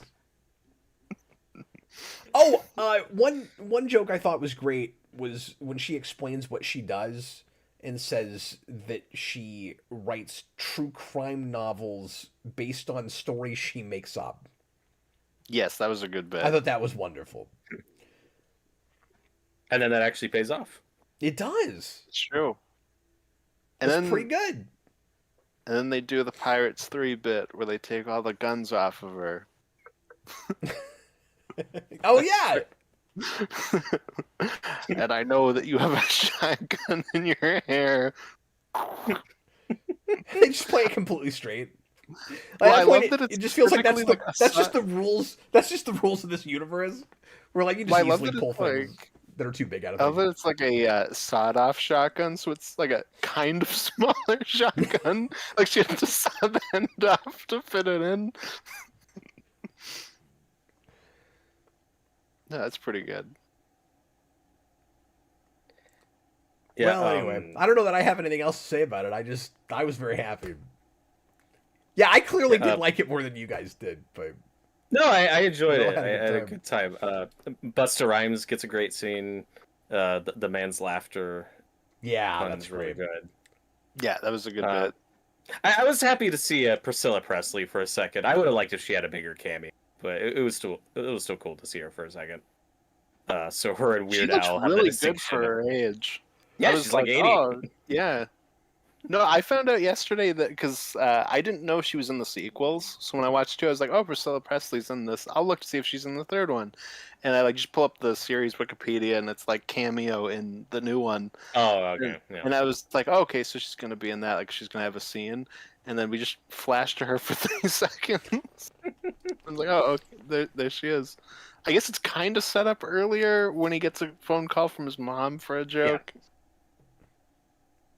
Well, and that also tells you that she's still alive because we were playing it vague before that, where I thought she's probably also dead. That was also how I learned that Priscilla Presley was still alive. I genuinely did not know she was still alive. They also might have shot a little bit more with her, and it got caught. Yeah, That could be. that's always possible. That happens. They a were lot. like, "Here, just sit on this couch. I'm gonna film you for half a second. Okay, here's your money." Because I think that's part of the reason that I was as impressed with it as I was, is just like how much comedy they managed to get in an hour 25. Mm-hmm. Yeah, Well, and and like it's very just like go with that stuff. Well, like I said up top, this reminded me the most of like that Weird Al movie. Where I was like, oh yeah, it was nice to get this type of movie again. Yeah. Cap, is that a movie you've gone back to a lot? You know 'Cause what? I haven't seen I've it in a not, couple I've years, so not I went watched to it watch since it it again. came out. I saw it twice for that review, and I haven't gone back to it. Mostly because I still haven't bought it on disc. I keep meaning to. I got the movie. Yeah, they put out a Hello, steelbook, Mr. Fancy Pants. and I almost bought the steelbook, and then I was just prioritizing other things, and then I forgot to get it. And so hopefully I can still get my hands on it. It's not crazy expensive now, but Well, it also took like over a year to hit physical media. I was just Yeah. relieved that they did put it out on disc. But Barbarian can't. Yeah, I don't know what's up with that. Stupid Disney. yeah, I hate that. Just being forced into streaming service. And since that started streaming, I was nervous that it would be Me too. a long time before we got a disc for it. And Barbarian's weird because that was a theatrical movie. Yeah, Oh, that makes no sense. Carl Maxey brought up the Batista thing. I did want to talk about that for a second. before we finish up, because what I really appreciated about the Batista cameo is we do almost no direct like fourth wall breaks or uh reference to the fact that we're making a movie until then, and I think it's a lot funnier because we haven't been doing those kinds of gags. If you go back to the first movie, uh Leslie Nielsen looks directly into the camera several times in the first 5 minutes, almost like he's winking at the audience. And he never talks directly to the audience, but like it's almost like he just keeps saying like, "Look at me, I'm making a movie." And I was kind of surprised that Liam Neeson never did that. Like he doesn't know he's in a movie, and then you get that one moment where, and it's real close to the end, where he just breaks character and lets Dave Batista like play him for a minute, and then it never comes up again. And it's not until the mid credits when he walks up to the screen and is like, "Have you been watching us the whole time?" That we do like a true fourth wall break. And so I'm going, like, is this the character? Is this Liam Neeson playing a character pretending like he doesn't know we've been watching him? Or is it Liam Neeson, the actor, who, even though he had Dave Batista fill in for him, does not realize there's an audience watching? Like, either way, it's really funny. But I thought that bit was so much funnier because we've not been acknowledging the audience the whole time. I thought that was pretty sophisticated. When he literally breaks the fourth wall, but no, with the Batista thing. Yes, he does. With the Batista thing, I don't know, it just didn't really hit me, and then it like really did when he walks away and gets like immediately grabbed by the crowd, and he's like, "Hey, stop! I'm not even in this movie." Yeah, that's pretty great. Austin, was there an action thing you said you didn't like, or did you already? Yes. Oh, yeah. What was that?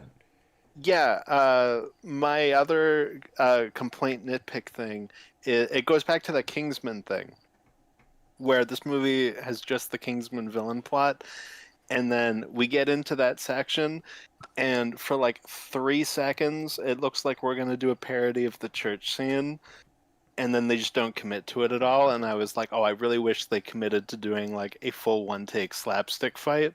Oh, sure. And then they just didn't, and I was like, oh, that's kind of lame. That's whatever. I said that's more like nitpicky than anything, but I think that would have been amazing. No, that's fair. I think I agree with you that there should have been more slapstick, or that it's just odd that there's not. I don't know. When I think, especially when there's not a ton, that would have like really hit home, where it's like, oh, here we've been saving it for this whole sequence, like with what you're saying with the fourth wall thing, where it's like, oh, now we like really like go, full tilt on it. Well, and it also makes you wonder. Cooler. It also makes you wonder what's in, like Robert suggested, the stuff that didn't make the movie, because I bet the production thought it was doing more slapstick, and then that's some of what got cut. That could be. And I did read that the director, he did threaten to like leave over them trying to cut the snowman scene. So there could be like, stuff on the cutting room floor. One, comedies always have a million cut jokes too. That would have been an absolute travesty. Yeah. That's the best part of the movie. Like, if nothing else, that one bit will like forever be like part of the Naked Gun like canon. Like when you think of Naked Gun jokes, if nothing else in this movie sticks, it will be that. Yeah, because I agree with you. Like, as much as I liked it, I don't know how much it sticks in people's consciousnesses afterwards. Yeah, and like, driving home, this is a thing that could easily be forgotten in a couple of years unless it starts a big trend, and then it'll come up a lot just in this was the foundation for this weird renaissance of comedies, if that happens. I think Scary Movie 6 will be the make or break. Like, legitimately, if this sticks, I mean, you're not wrong. Yeah. That and Spaceballs too, if they land, we might be in a new golden era. Yeah, I'm with parody. Austin. I can't help but laugh at the fact that this is a conversation we're having right now. Like, Yeah, and Scary Movie History 6 of and the World. Spaceballs 2 just came up in the same sentence. History of the World got a sequel. And that came out on Hulu. That was dumped on streaming. That I mean, they came made and it a gone. show, I think. Nobody but talked. Well, I nobody heard it was talked about it. god awful, but so I didn't bother with it. But Yeah, I didn't watch I it. don't know if that's true. I've still never seen the original. I need to. That's wonderful. It's pretty good. Mm-hmm. I think it's great. No, I haven't seen it. I haven't seen it in a really long time. It's What not my we're- favorite. What we're Walmart. learning is that Captain Logan has no standards for comedy. If it's got jokes in it, he's like, it's freaking great. These guys are like, look, that could have been better. Like, shut up, it's funny. And it's Cap's great. favorite Mel Brooks movie is Dracula Dead and Loving It. We No, all it's know not. that. That's not great. Speaking of Liam Neeson things that didn't work, Liam Neeson, Leslie Nielsen. Why do they have to have names that are so? Somebody had to do it. Somebody had What? to do it. I've been. We're in the legacy sequel era. We could get remake legacy sequels to all of Leslie Nielsen things. And they're all with Liam Neeson. Liam Neeson. Yeah, Yes! he could do Spy Hard 2. He could do superhero movie 2. Yeah. I'm not against any of this, by the way. Mr. Magoo 2. No, Mr. Matu. Like we take out the Yes. G and put a T. So So it's also not TWO, it's TOO. So for the record, I was making fun of myself with what I said about not having standards for comedy because as these guys can probably attest to, like I'm extremely picky when it comes to comedy. You know, I mean, I guess the silver lining with the director is if the snowman sequence was cut, we could have gotten the snowman cut later. So there might have been hope. But I'm glad it got to stay in. Thank God you got to keep it. God. Kat, didn't you want to talk more about box office? Because it's not doing great. I hope it does fine in the long run. Most people seem to be liking it. Yeah, it's. You know what though? This is gonna sound really, really weird. It's still doing better than I thought it would, though. That's the thing. Sure. Is like against its budget. Because the problem is, it's budgeted too close to an action movie budget. Like, I get that, it's only 46, but for this kind of thing, it's 46. Like, that's a lot for this kind of movie. So it's like, it's budgeted halfway between a, like, typical comedy budget and a big blockbuster, right? Like, it's halfway to 100 million, which is, like, your average for a blockbuster. And so, it already costs too much for the kind of movie it is to expect people to go to the theater. So, like, the fact that it's already hit, like, over 50, I'm honestly kind of surprised it's doing as well as it's doing. It just, like, two things can be true at the same time. It should have cost half of what it cost in order to do well, but it wouldn't look as good, and they couldn't have accomplished some of what they accomplished that way. So, like, to make what they wanted to make, it probably had to be this much. But I would have never expected them to make their money back. So much of the claw machine bit was practical. That was great. Yeah, that's a great bit. Mm-hmm. Yeah, I'm curious to see how well this does on digital rentals stuff like you guys are saying, if this sticks around or if people forget about it. Yeah, with driving home, I was like, I feel like this might be a movie that people are like really caught up in right now because a lot of people are really liking it, like you said, Robert. And then in like 5 years' time, you know, you're like, oh, they remade The Naked Gun. Did they? Like, really? I don't remember that. Like, I feel like it could have that. I don't know. This movie also got shockingly good reviews from mainstream critics. I feel like, and I think just this type of movie being so rare now is a big factor in that. Like, if this exact movie comes out 10 or 20 years ago, I don't think it does as well critically, or it is done well critically because, oh, thank God, we're not getting the whatever those guys are, like epic movie, disaster movie, Friedberg and Seltzer. Like, oh my God, this is so much better than those. This is great. So I don't know. It could go either way. But I think a lot of the positive reviews are just, yay, we're making this type of movie again competently, like you keep saying, Cap, that it's decent, you know. But I thought it was pretty good. That's my review. They tried, and I'm very just over the moon about that. All I know is if this movie does worse than Scary Movie 6, I need one of you guys to drop a piano on me. You need us to pick you up with a claw machine and then drop you? Is that... Yeah, and then pick up a After we piano blow with up the that hospital. same claw machine. And then, blow up a hospital after. Not even specifically one they take me to, just any of them. any hospital. Any will do. But yeah, I wish I thought it could at least double its budget and more than make its money back. Like a couple weeks in, it probably won't. I'd like to go see it again. Just I think it's Robert worth and Cap are going to get it all the way there. They're both going to see it 444 and a fourth times. Yeah, I will say I'm surprised by how much I enjoyed it on a second watch because this kind of thing is not always like super rewatchable, especially like within the same week. I was afraid like some of the jokes would feel kind of deflated like knowing they're coming, and like I guess there's a little bit of that to a degree. That's just sort of the nature of this, but like I still really enjoyed it on a second viewing.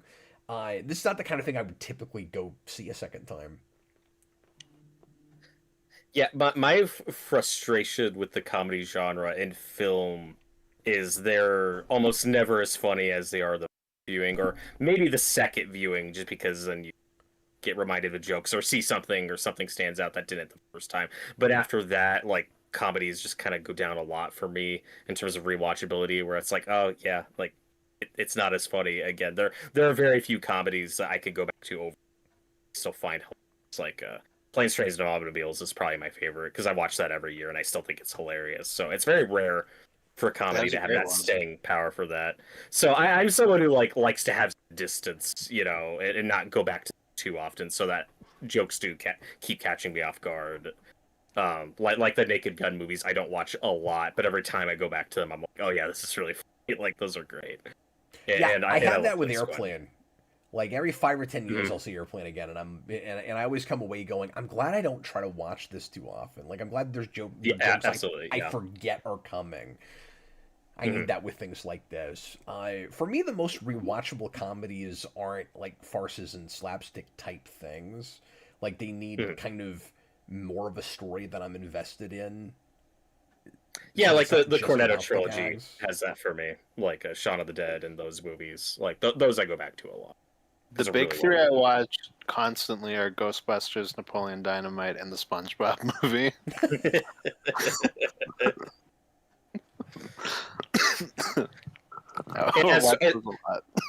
And as far as like the Zucker movies go, my favorite's actually Top Secret. I think that one's wonderful.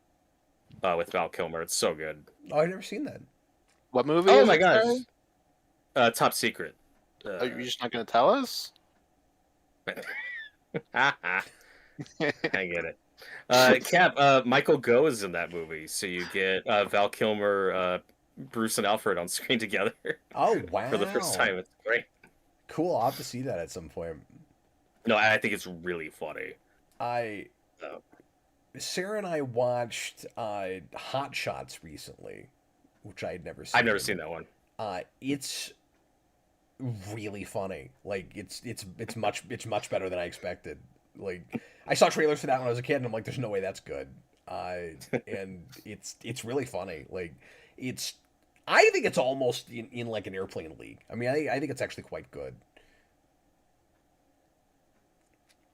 Now you gotta watch Hot Shots Part 2. Yeah, I've never seen that. It's also funnier. I'll say this real quick. Seeing it because we had rewatched Top Gun Maverick like the week before that, and then Sarah just on a whim was like, I haven't seen Hot Shots since I was a kid. I'd never seen it. She's like, you've got to finally watch this movie.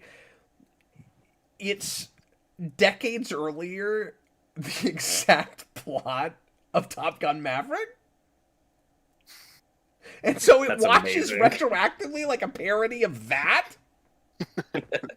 It's amazing. That's awesome. Yeah, it's really good. Well, hopefully Tom Cruise saw that and was like... That's the sense I get. That's the story. Dan's Den you get some of that in Spectre with Austin Powers, and it's really weird. Yep. Dan says that the sequel is actually better. I Interesting. think I've heard that because that's the one that's Rambo, and the first one is Top Gun, right? Yes. Well, that makes sense because you said Top Gun Maverick, so yeah. Duh. Well, anyway, anything else you guys want to say?